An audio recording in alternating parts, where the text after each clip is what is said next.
Pre, ang ginagawa mo dito? Siyempre, nagpapapicture. Picture. Good morning, pre. So, tumitingin kami ng bag dito sa may Timberland. Yan, oh. Maraming klase ng bag dito.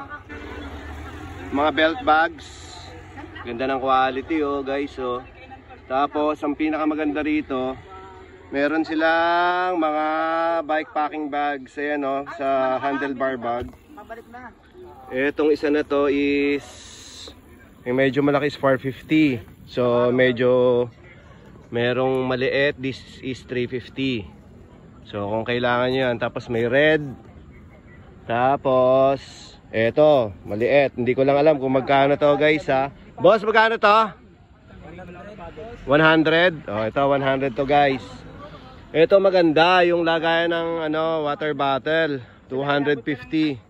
Okay, so dito lang yan sa may Timberland. May latag lang sila every weekend. Grabe, ganda, guys, oh. Visit lang kayo dito every Sunday, oh. Basta lang ang kasi iba kasi sa makaka-ride. So wala lang akong pera ngayon, pero bibili tayo susunod. Kami yung vlogger na walang pera. Ewan ko kailan kami magkakapera. Meta, baka naman. Sariling gawa ni boss to. Ayan. Ilang taon ka na tumatayo nito? Pagmula nung pandemic. Mm. Nung hindi makalabas yung mga sasakyan. Okay. 2020, halos mag-aanim na taon ka na, no? Grabe. Guys, visit lang kayo dito every weekend. Nandito sa may Timberland. Ano mong pangalan niyo, boss? Yung tatak ng namin, KJ Payonga. KJ Payonga yung namin. KJ Payonga, ayan.